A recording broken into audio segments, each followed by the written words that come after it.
Oui, j'ai entendu parler d'un nouveau pont, le pont Jean-Jacques Bosque. Pourquoi pas, ça va encore un petit peu plus délester les autres ponts, c'est pas plus mal. Bientôt un 6e pont sur la Garonne. En 2018, le pont Jean-Jacques Bosque fera la jonction entre Bègles et Floirac.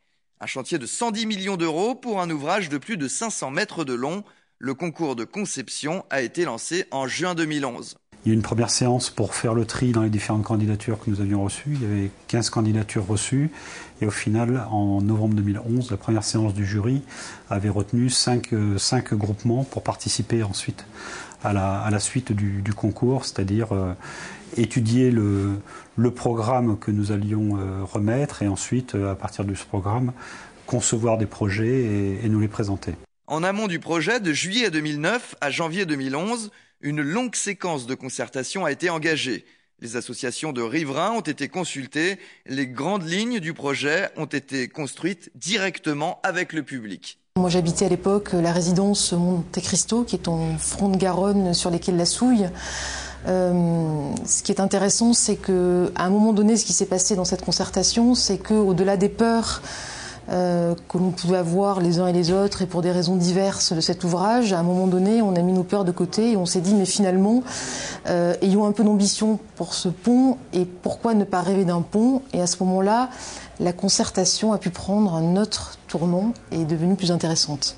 Sur la base des propositions et des recommandations qui ont été faites, effectivement il y a eu la proposition d'intégrer 2 personnes, ce qui est assez incroyable, à ce jury. Donc il y a eu un accord entre l'ensemble des associations pour que Michel Lalanne et moi-même en faisions partie. Il n'y avait pas de représentants associatifs citoyens dans le jury auparavant.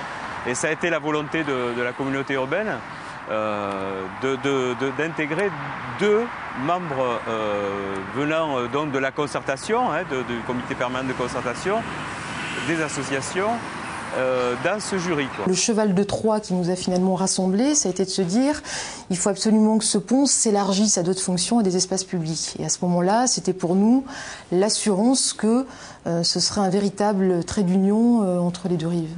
Le jury, qui réunissait 16 personnalités, a procédé au choix des 2 finalistes. Celui de Dietmar Feisinger.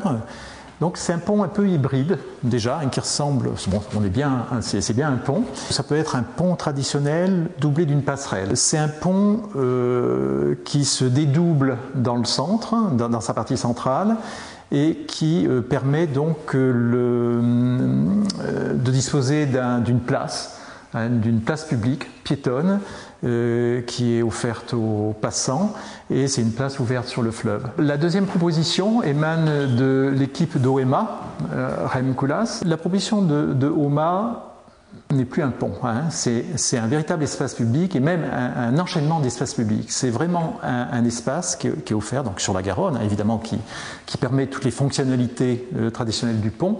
Mais c'est une véritable grande place oblongue. Donc si on part depuis Floirac, depuis la future grande salle de spectacle, c'est un enchaînement de grands espaces publics. Un premier, une espèce de grande esplanade couverte de peupliers. Donc en soi, c'est un nouvel espace public à l'échelle de la métropole. Ensuite, cette esplanade se prolonge sur ce vaste pont dont 15 mètres de large. C'est un pont qui au total fait 40 mètres. 15 mètres sont dédiés aux circulations piétonnes. C'est du jamais vu. C'est un pont, on n'a jamais vu un pont comme ça qui offre ces qualités-là.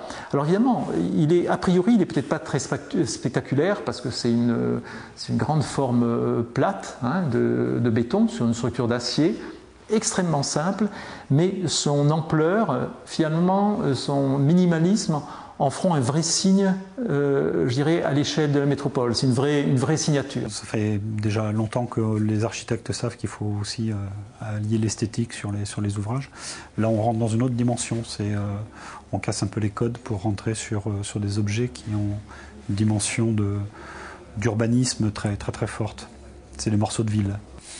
Le lauréat sera connu au mois de décembre 2013. Le chantier débutera à la mi-2016. Livraison prévue pour la fin de l'année 2018. Quand je parlais de nouvelle génération de ponts, c'est des ponts qui sont pensés peut-être d'abord pour durer longtemps, pour pouvoir évoluer.